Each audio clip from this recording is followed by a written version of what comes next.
Hello everyone, my name is Josh and welcome to WHIMS, and today I'm going to be giving you a character video on the sci-fi villain of all time, one of the greatest sci-fi villains of all time, Darth Vader. Now, this villain came about through the popular film franchise Star Wars, which was first created and first released in 1977 by George Lucas, who during this time, like I said in my video for Late Night with the Devil, this was in 1977, so the landscape of America during that time was going through a lot of ups and downs. A lot of stuff was going on politically, there was a lot of anxiety going on among the public, there was a lot of distrust in the government. But in the landscape of cinema, things were kind of changing, where there was a lot of... There was occasional flux of all these different, blockbusters, but for the most part, cinema was pretty much trapped in sort of like this very heavy landscape of these very gritty, very kind of fact-based, but also very kind of true-to-life and very personal films. Films like Kramer versus Kramer, The Deer Hunter, Taxi Driver, all these different films were on the cinema. And occasionally you'd have films like Jaws or Close Encounters of the Third Kind or something like that to really kind of space it out. But for the most part, cinema, or even, John Carpenter's Halloween in 1978. But for the most part, the landscape of cinema was kind of trapped in this sort of limbo of talking about these very personal films, which were talking about very important issues, but for the most part, they were very kind of grounded and very real and very gritty. And George Lucas basically looked at this and said, this is all great, this new landscape of cinema, but what really happened to fun? What really happened to escapism? What happened to, the TV shows that George Lucas grew up with in the 1950s, like, The Lone Ranger and Flash Gordon and all these other great, escapism pieces of film and TV. So he basically wanted to create Star Wars as sort of a response to that. And the character that I'm talking about today is called Darth Vader. He wears a dark helmet, a dark cloak, and a suit that has sort of like a panel of buttons on it. And he has a very disturbing sounding breathing voice. And he was essentially created, he was first introduced in the very first film, Star Wars, which was just called Star Wars back then, not Star Wars A New Hope, Episode 4. So yes, he gets introduced, and the way he is introduced is he does two very intimidating things that really sets him off as one of the greats. When he first emerges, he emerges through white smoke after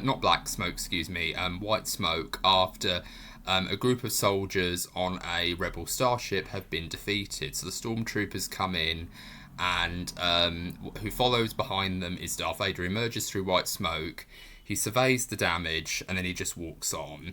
And then his second act as an intimidating villain is he has a guy by the scruff of the neck, and he basically just is trying to interrogate them and ask them what's this, ship doing here? Like, is it a Trade Federation ship? If it is a Trade Federation ship, and if it is a Council ship, where is the ambassador? And things like that. And he knows right off the bat that the guy he's got by the scruff of the neck is lying. He's basically saying that we're on a diplomatic mission. And he goes, if this is a councillor ship, then where is the ambassador? And I just love it. And then when you hear that crack, and then you just basically see him throw him up against the wall, and he goes, find me those plans, gentlemen, and then find me other passengers, I want them alive. It's really wonderful. Like, he really tells you right off the bat how intimidating this guy is, and he's the guy that you don't want to mess with, even though you know that he is serious business. There's more to him than meets the eye. And I really just love that about Darth Vader. I like the fact that he looks very calm, he looks very laid back, and he looks very intimidating. Just the fact that you can hear him breathing, and he has this very kind of weird breathing sound that is very disturbing to listen to. And when you hear it, it really does make the room pause. You can hear a pin drop whenever you hear him breathe in this film. It really is wonderful, and it's a really fantastic way of designing a character. Now, this character was created by George Lucas. And he's actually both played and voiced by two very different people. He's played by David Prowse, who is a British actor.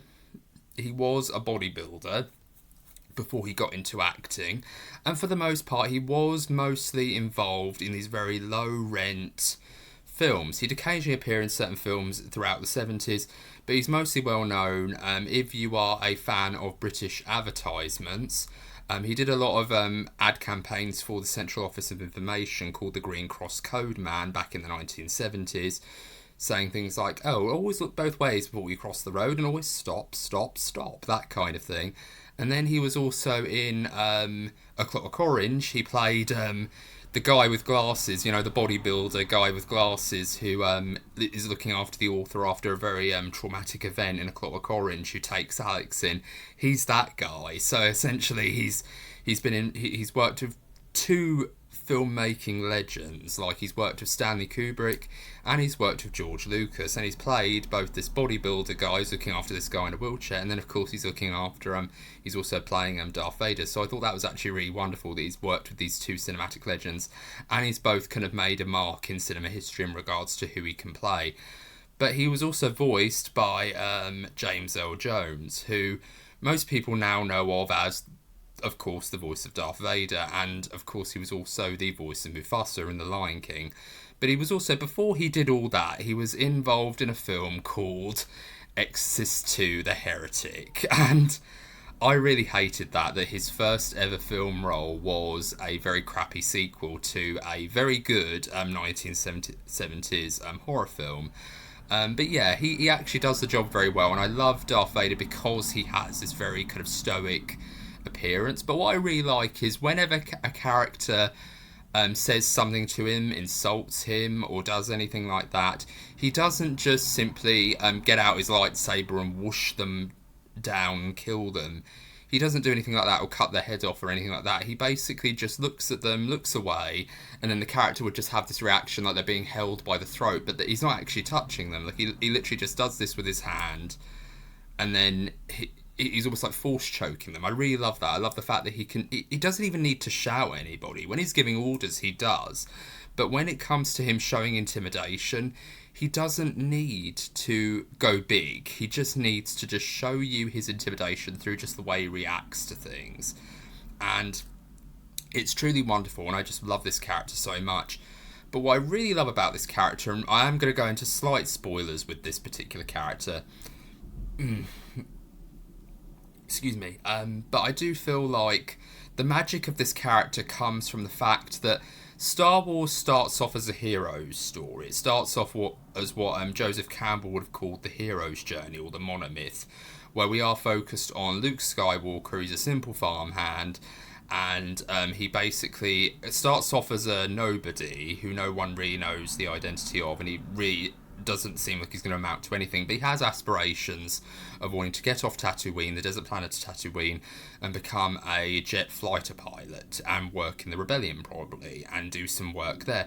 But his uncle is saying, no, we don't have enough money to get you through college, so we have to basically I have to tell you to forget it right now. And he goes, well, please, I'll do extra work, I promise. And there's this wonderful dynamic between the two of them, but it's never going to happen, he thinks, until he meets R2-D2 and C-3PO, and then that way he kind of, meets old Ben, and they go on this magical adventure where they're trying to save Princess Leia from the Death Star, this control ship that's in the shape of a moon. And you think it's going to be a very standard hero's journey until we get to The Empire Strikes Back, where we end up flipping the script and we find out that, oh yes, this is in fact a redemption story for Darth Vader. And before I continue on with this, I'm going to go into spoilers for The Empire Strikes Back, so please, if you haven't seen Empire Strikes Back or any of the Star Wars films, what are you doing watching this video right now? Please pause this video, go and watch this phenomenal trilogy, and then come back, and then we can talk more about Darth Vader and his redemption. But until then, this is me from WHIMS. But for those of you who have seen Star Wars, this phenomenal trilogy of films, in The Empire Strikes Back, we find out a very big plot twist, which is whilst Luke Skywalker is training with Master Yoda, who is the last of the Jedi Council on the desert planet, or the swamp planet of the Dagobah system, we find out that Luke and Leia are in danger through a faulty transmission that was given out by the Empire. So it's basically a trap, and both Obi-Wan as a Force ghost and Yoda know who is behind this and what they're trying to do. So Luke basically wants to go and save them. He goes to the Cloud City. He goes to this planet called Cloud City, and he encounters Darth Vader there, and him and Luke have a duel, in which case Luke manages to hold his own, though. He manages to really kind of show... By the way, if you're hearing any noises, I have my window open. It's a very hot day today, so if you do hear any noises, that's just basically cars going past and chatter every once in a while, but I do apologise in advance if you're distracted by the sounds in the background. But where was I? So Luke manages to hold his own during this fight, but then there is this one moment where he's fighting him on board a beam in this sort of very, very cold-looking inner shell of this sort of, planet, and he loses his hand. And it's during this moment that Darth Vader basically says, "You're beaten, surrender." And he goes, "Join me and live, or you can die, and that will be the end of it. But if you join me, we can rule the galaxy together as one. We have great potential, you and I together. We can rule the world together." And then he says, "Obi-Wan never told you about what happened to your real father, did he?" And then Luke goes, "He told me enough. He told me you killed him." And then Darth Vader gives probably one of the best plot reveals ever. Bar none. Honestly, this is one of the best plot twists of all time. This is one of those ones where as soon as you hear it, you'll never forget it. And it's one of those moments where now it's kind of almost tainted because it's been parodied so many times and so many people have taken the piss out of this plot twist. But I think it's one of the best because it really does definitely recontextualise everything that you've seen throughout the course of the story. And it's really kind of beautiful. He basically says, Darth Vader goes... Luke goes, "He told me enough, he told me you killed him."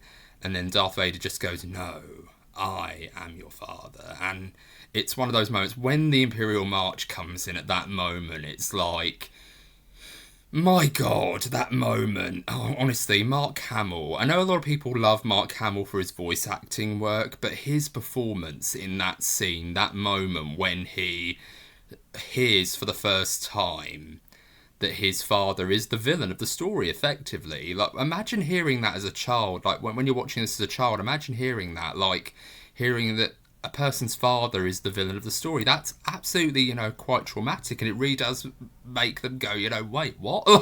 Like, he's his father? Like, what's this? And it really does, set something in motion. And it really does create something rather fascinating where you really are starting to feel like Luke in that moment.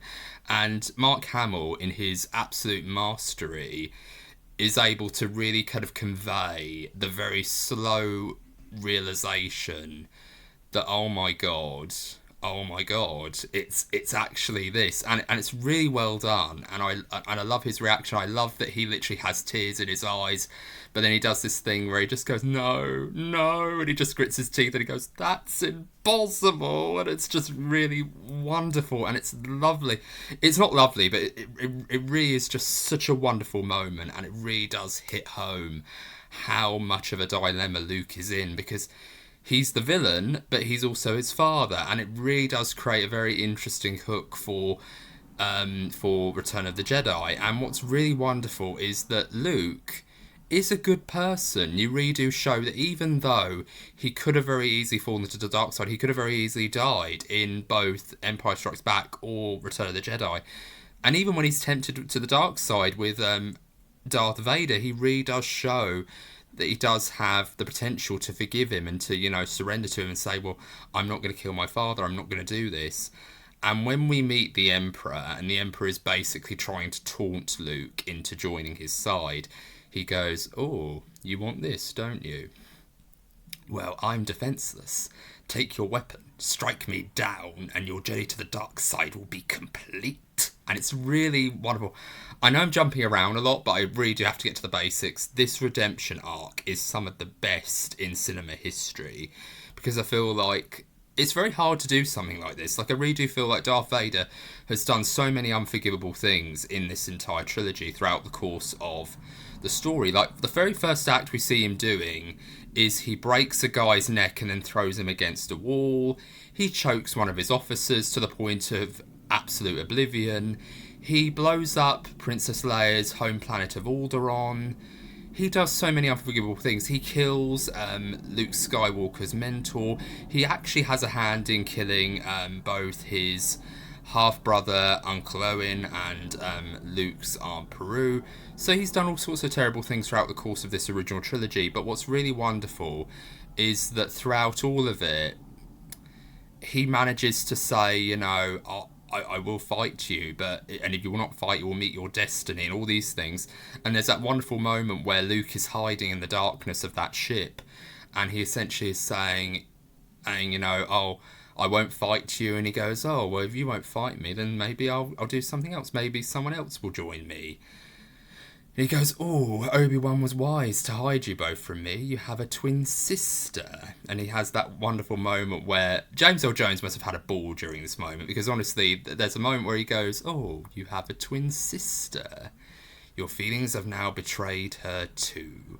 And if you will not join the dark side, then perhaps she will. And it's one of those moments. And there's so many good moments in this, but I love it.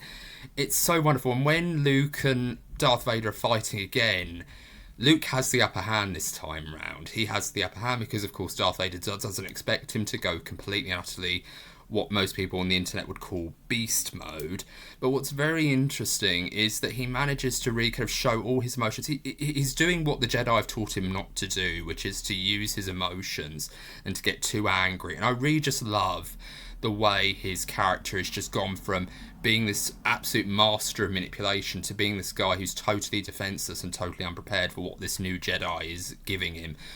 But it all comes together perfectly when Luke cuts off his hand and he sees the robotic tendrils, like the robotic wiring of his hand, and Luke looks down and he clenches his fist and he curls it out again. He clenches it.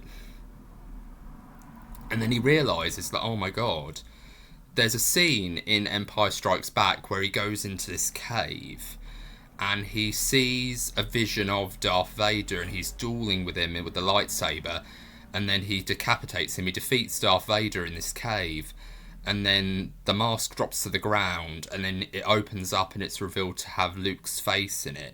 It's basically the mirror image of that scene where Luke is now learning again what he has the potential to become if he lets his anger get the better of him. And then he just says, well, I'm not doing this. I'm going to throw away my lightsaber. And he goes, I'll never turn to the dark side to Lord Sidious. And he goes, you failed, Your Highness. I am a Jedi, like my father before me. And then Darth Sidious just gives him this look and goes, so be it, Jedi. And it's so wonderful because when he does the Force lightning, it's so good and it's so dark and it's so horrible, because when you watch the prequels and you see how powerful the Force lightning can be and how really dark it can be and how it can be responsible for killing people, and if you have enough power and enough energy and enough hatred for someone, you can actually throw someone against a wall or something like that with the Force lightning, and it's so well done.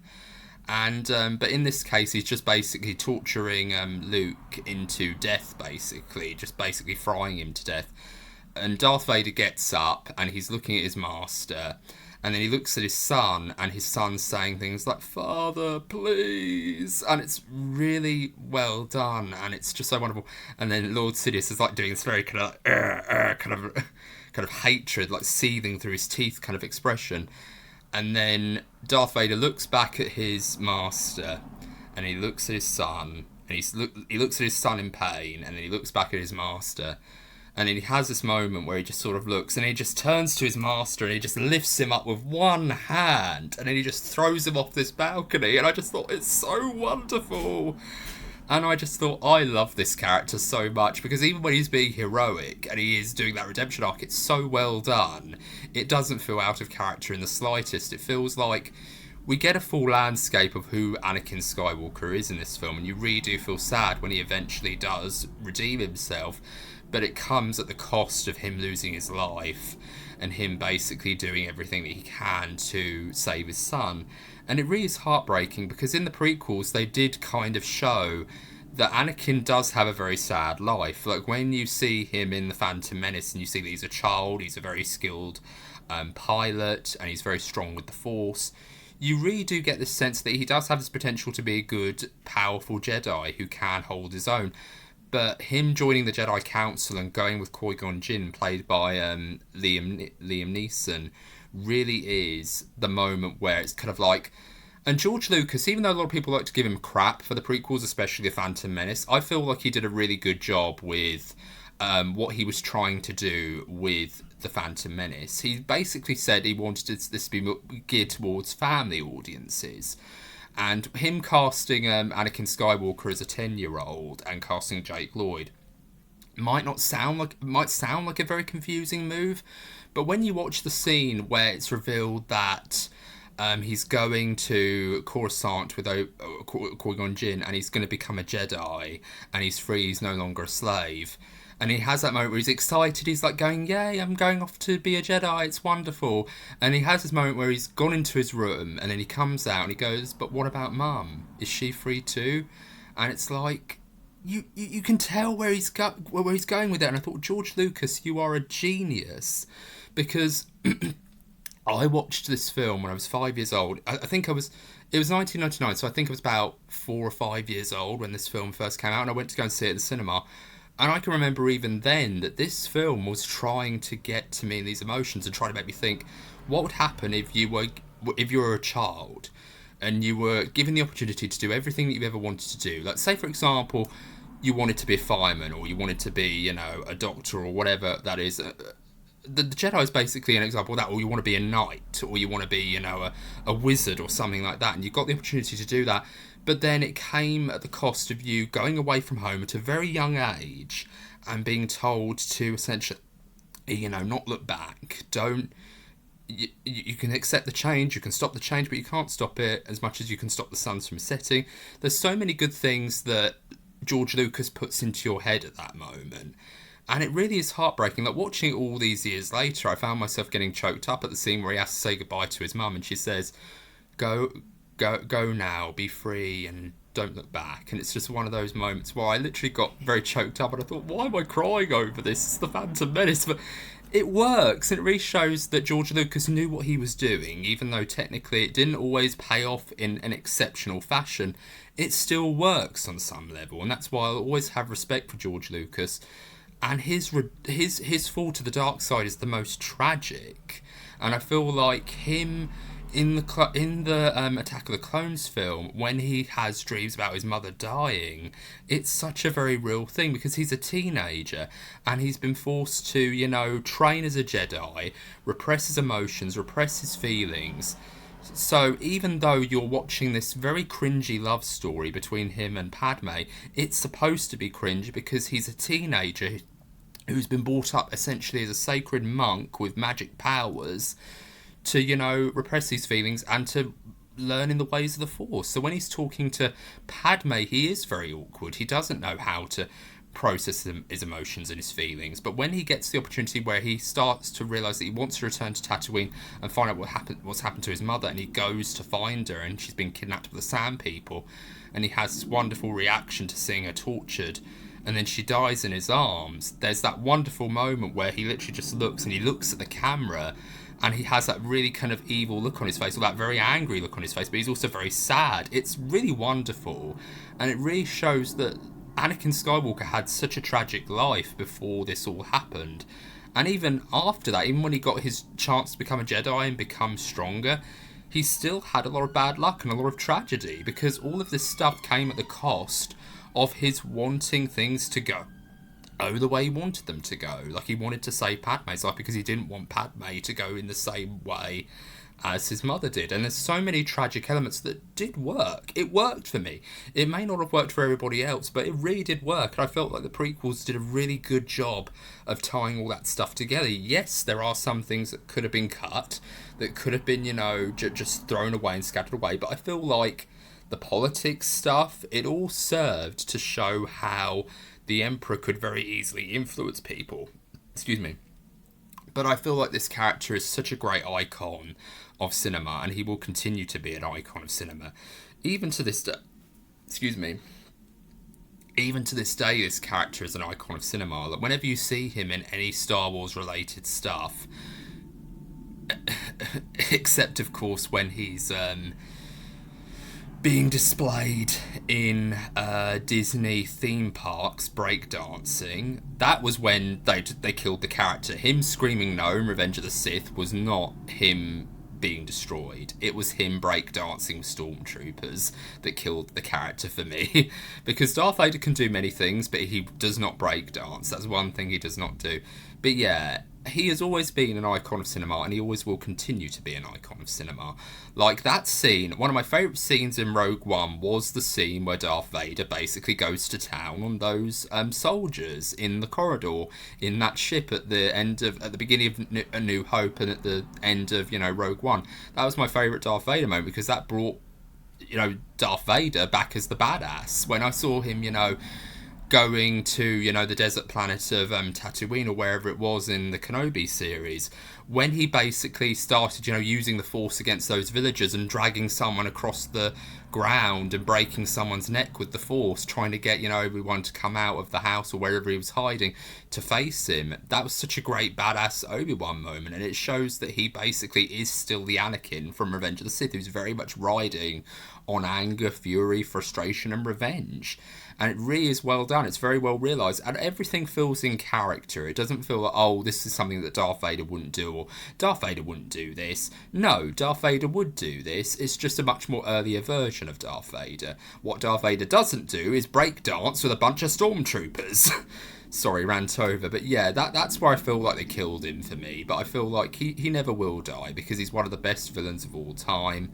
Whenever I see him in anything, when I saw him in clips of Jedi Survivor, I've yet to play that game, but I really want to after seeing this scene. There's a scene where these two Jedi confronting this one Inquisitor Sith Lord character, and you hear quiet, and then all of a sudden you hear that iconic breathing of Darth Vader. And when I was watching the reaction videos of that scene, when that moment happened, a lot of the gamers were just sitting there wide-eyed and with their mouths open. Like, they were absolutely shocked and they were absolutely intimidated by the fact of, are we going to fight Darth Vader? Are we going to fight Darth Vader? And that's so wonderful that even to this day, this character brings chills to people's spines and, really makes your blood run cold. He's such an amazing character and I love him. So, yeah, that's my video on Darth Vader. I know I've been a bit, hectic and very crazy with this particular video going all over the place. But I hope you enjoyed this video, and I will be doing another video later on today about what I'm going to be doing next, as sort of like a preview for my next big project. But I hope you guys enjoyed this video, and let me know what you thought of Darth Vader, and let me know what you thought of Star Wars, because I'd love to, make this place a safe place where everyone can talk about anything Star Wars, anything geek related. It's a safe haven, you guys here. So whatever you guys have got to say in the comments, please let me know. What did you think of Star Wars? What did you think of the Star Wars saga? And let me know in the comments what you thought of this video. And if you like this video, please be sure to give it a thumbs up. And I hope you're all doing it very well. I hope you're having a very good day. And this has been Josh with WHIMS. I hope you're all doing very well. Take care. Bye for now.